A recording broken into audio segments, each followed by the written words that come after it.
ஆண்டவர் உங்களை தேவனுடைய பாதுகாவலில் உங்களை வைத்து பராமரிக்க ஆண்டவன் விருப்பமுள்ளவராக இருக்கிறார்.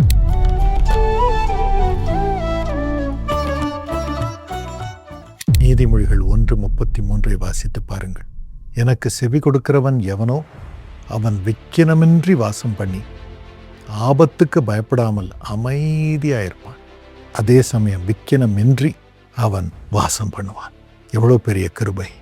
என்னுடைய தந்தை சகோதரன் டிஜிஎஸ் தினகரன் மரித்து கொண்டிருக்கும் தருவாயிலே ஐசியூவில் இருக்கும் பொழுது இருமி கொண்டிருந்தார்கள். பயங்கர பலவீனம். அதன் மத்தியில் அவர்கள் ஜெபம் பண்ணி கொண்டிருப்பார்கள். ஆண்டவரே, இன்னும் கொஞ்சம் எனக்கு உயர்த்தார். இவ்வளோ கடன் ஊழியத்தில் இருக்குது, கருணையால் இருக்குது. என் பிள்ளைக்கு கடனை விட்டுட்டு போகக்கூடாது. ஒவ்வொரு பெற்றோரும் சொத்தை விட்டுட்டு போகிறாங்க. நான் கடனை விட்டுட்டு போகிறேனே, தயவு செய்து இன்னும் கொஞ்ச நாள் எனக்கு தாரும். இந்த கடனெல்லாம் தீர்த்துட்டு உம்மிடம் நான் வரட்டும். என் மகன் சமாதானமாக இருக்கும்படி, ஊழியம் பண்ணும்படி நான் வழி செய்யட்டும் என்று ஜெபம் பண்ணி கொண்டிருந்தார். என்னுடைய பெரியம்மாவுடைய மகன் யானஸ்ட் அவர்களிடம் இப்படியே மற்ற போதகர்களிடம், ஊழியர்களிடம் சொல்லி ஜெபம் பண்ண சொல்லு என்றும் பலவீனத்தின் மத்தியில் கேட்டுக்கொள்வார்கள். ஆனால் கர்த்தர் அவர்களை அவருடைய மார்பிலே அந்த நேரத்திலே சேர்த்து கொண்டார். அதைத் தொடர்ந்து என் தந்தையை அடக்கம் பண்ணின பிறகு, ஆண்டவரே, யார் இத்தனை கோடி மக்களுக்கு என் தந்தையைப் போல தகப்பனாக இருக்க முடியும்? எல்லாரும் அவரை தகப்பனே தகப்பனே என்று சொல்லி ஏறக்குறைய 10 லட்சம் பேர் அவருடைய சரீரத்தின் அருகிலே நடந்து இரவும் பகலும் பல நாட்கள் நடந்து அழுதார்களே. எப்படி இவர்களை எல்லாம் சுமப்பது? யார் சுமக்க முடியும் என்று நான் கலங்கி கொண்டிருக்கும் வேளையிலே 23 நாட்களுக்கு பிறகு நாகர்கோவில் நகரிலே இயேசு அழைக்கிறார் கூட்டத்தை நடத்தும்படி சிஎஸ்ஐ பேராயர் திரு தேவகடாட்சம் அவர்கள் அவர்களுடைய கன்வென்ஷனில் பேசும்படியாக ஒழுங்கு செய்திருந்தார்கள். அந்த நேரத்திலே என் தந்தையிலேயே அவர்கள் இருந்தால் எனக்கு ஜெபம் பண்ணி என்னை அனுப்புவார்களே என்ற துக்கம் இருக்கும் வேளையிலே ஒரு பெரிய வெளிச்சம் என் மீது அடித்தது. ஆண்டவர் எனக்கு வெளிப்பட்டு வரும் காரியத்தை காண்பித்தார். அவர் சொன்னார், என் மகனே, இதுவரைக்கும் உன் தந்தை மூலமாக நான் உன்னோடு பேசி உன்னை வழிநடத்தி வந்தேன்.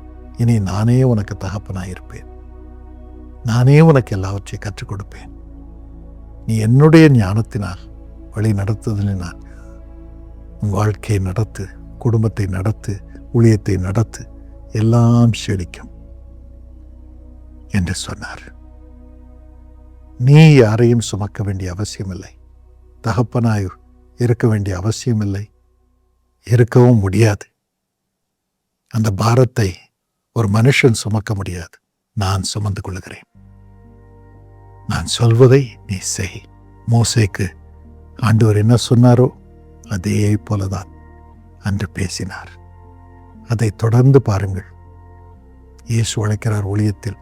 கடனை எப்படி தீர்ப்பது என்று அவர் எனக்கு கற்றுக் கொடுக்கவில்லை. உடனே அவர் சொன்னார், நீ இயேசு அழைக்கிறார், தீர்க்க தரிசன முகாமை நடத்து. உன்னை போல, உன் தந்தையைப் போல தீர்க்க தரிசனம் உரைக்கும் மக்களை ஆயிரக்கணக்கில் எழுப்புவேன். வெறும் தினகரன் குடும்பத்தினர் மட்டுமல்ல, குமாரரும் குமார்த்திகளும் தீர்க்க தரிசனம் உரைக்கும்படி செய்வேன். ஊழியத்தின் மூலம் ஆசீர்வதிக்கப்பட்டு ரட்சிக்கப்பட்ட ஒவ்வொருவரையும் தீர்க்கதரிசிகளாக எழுப்புவேன். தீர்க்க தரிசனம் என்பது இயேசுவை குறித்த சாட்சி. அதை கூறும் மக்களை எழுப்புவேன். இந்தியா முழுவதிலும், உலகம் முழுவதிலும் எழுப்புவேன். அவர்கள் தீர்க்க தரிசனம் உரைக்க உரைக்க உரைக்க இந்த ஊழியர் இன்னும் கோடிக்கணக்கான மக்களை தொடும் என்றார். அப்படியே அதை 2008ஆம் வருடத்திலேயே ஆரம்பித்தோம். 2000 பேர் வந்துவிட்டார்கள். அதற்கு மேல் இடமில்லை. அந்த ஹாலில் நிறுத்த வேண்டிய சூழ்நிலை. அதைத் தொடர்ந்து ஆண்டவர் சொன்னார், பொது கூட்டத்தை நடத்த ஆரம்பி. இப்படி நடத்து.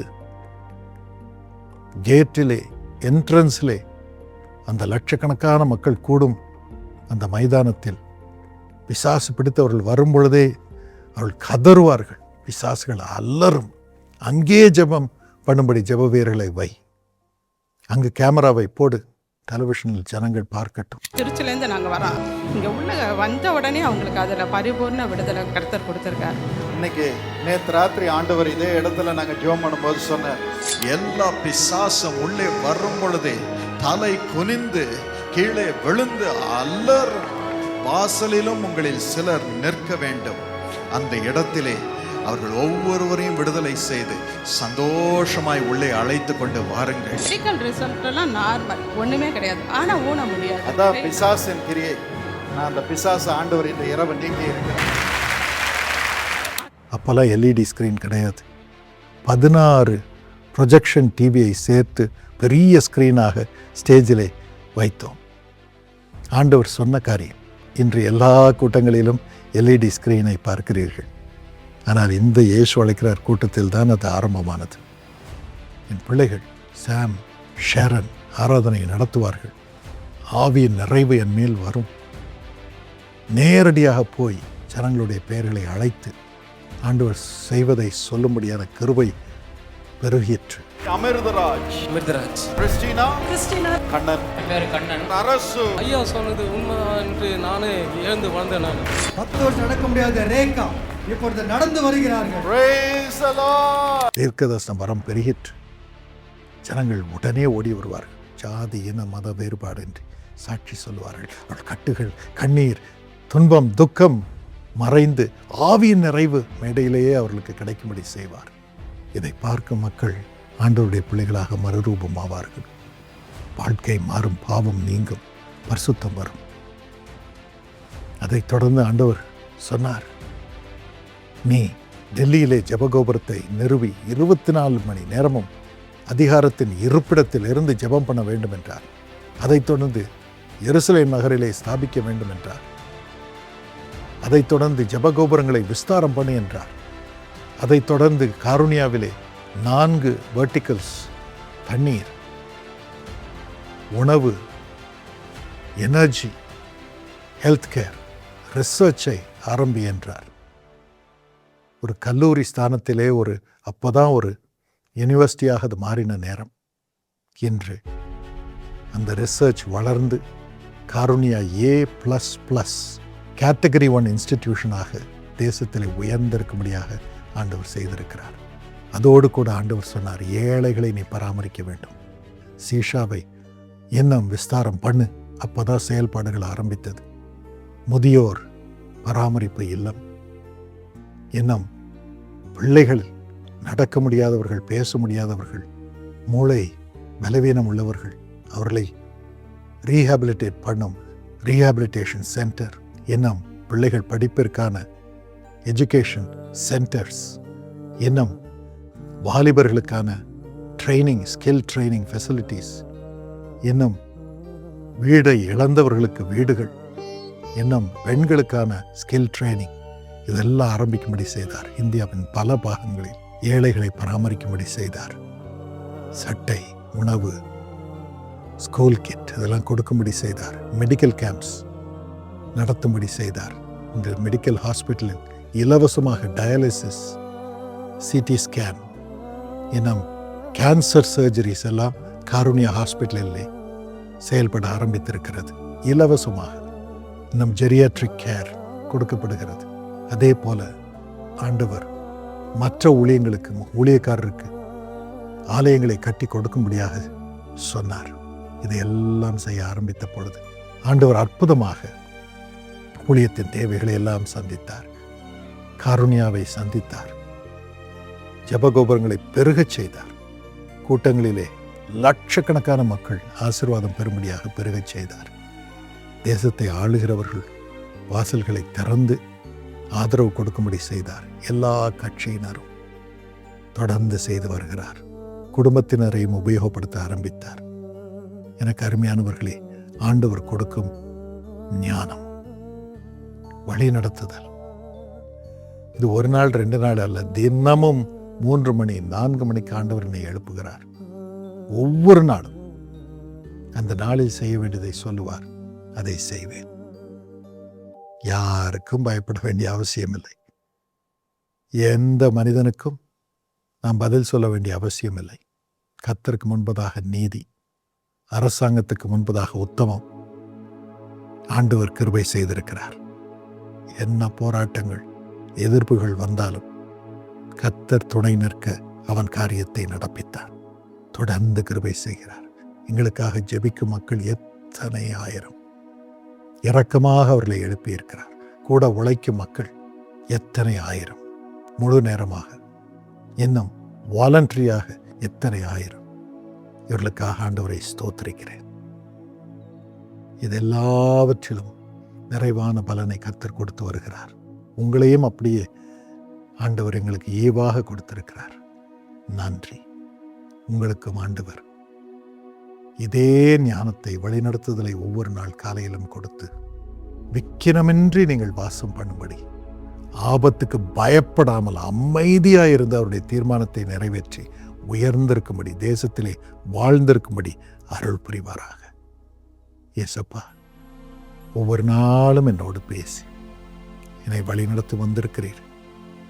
கொஞ்ச நேரம் தூங்கினாலும் பலனை கொடுத்து சந்தோஷமாக குடும்பத்திலே, ஊழியத்திலே இருந்து ஜனங்கள் அன்பை ருசிக்கும்படி அன்பாக நேசத்தோடு என்னை வழி நடத்தி வருகிறீர். அதே கிருபையை உமது பிள்ளைகளுக்கு தாரும், தாரும், தாரும். ஆசீர்வாத மழையை ஊற்றும். இக்கினமின்றி அவர்கள் வாழட்டும். ஆபத்தில் ஒரு தீங்கும் அவர்களை தொடாமல் காப்பாற்றும். எல்லாவற்றிலும் செழித்து எல்லாருடைய நன்மதிப்பையும் பெறும்படி அவர்களை பெருகச் செய்யும். ஊழியத்தோடு அவர்கள் இணைந்திருக்கும்படி அருள் புரியும். இயேசுவின் நாமத்தில் பிதாவே, ஆமென். God bless you. எனக்கு அருமையானவர்களே, இயேசு அழைக்கிறார். ஊழியத்திலும் தேசம் முழுவதிலும் உலகத்தின் பல பாகங்களிலும் இந்த ஊழியம் செயல்படும் வேளையிலே, லட்சக்கணக்கான மக்களுக்கு பாக்கியத்தை கொண்டு வரும் வேளையிலே, இவைகளெல்லாம் நிர்வாகிக்க திறமை வாய்ந்த எக்ஸ்பீரியன்ஸ் ப்ரொஃபஷனல்ஸ், ஆண்டவருடைய வழிநடத்துதல் பெற்றவர்கள், ஊழியக்காரர்கள் மட்டுமல்ல, professionals, administrative experience, technical experience இருக்கிறவர்கள் சேரும்படி உங்களை அன்போடு நான் வரவேற்கிறேன். காருண்யாவிலும் வரவேற்கிறேன். காருண்யாவிலே டீன்ஸ் என்னும் executive director for innovation and incubation and commercialisation of products இதெல்லாம் தேவைப்படுகிறார்கள். நீங்கள் கம்பெனிஸிலே, ரிசர்ச்சிலே, இன்னும் ப்ரொடக்ஷனிலே உயர்ந்த ஸ்தானத்தில் இருப்பீர்கள் என்றால், நீங்கள் இப்பொழுதுதான் ஓய்வு பெற்றிருப்பீர்கள் என்றால் காருண்யாவிற்கு நேராக வந்துவிடுங்கள். விசேஷமாக information technology, cyber security, software development இதெல்லாம் சேவை செய்தவர்கள் ஜீசஸ் கால்ஸிலும் காருண்யாவிலும் சேர்ந்து கொள்ளும்படி உங்களை அன்போடு வரவேற்கிறேன். ப்ரேயர் டவர்ஸை மேனேஜ் பண்ண திறமை வாய்ந்தவர்கள், மார்க்கெட்டிங் எக்ஸ்பீரியன்ஸ் இருக்கிறவங்க, அதே சமயம் சிஆர்எம் எக்ஸ்பீரியன்ஸ் இருக்கிறவங்க, ஜனங்களை பராமரிக்கும் கம்யூனிகேஷன் என்னும் அட்மினிஸ்ட்ரேட்டிவ் கேர் கொடுக்கிறவர்கள், ப்ரொஃபஷ்னல் கவுன்சிலிங் கொடுக்கிறவர்கள் நீங்கள் வந்து சேரலாம்.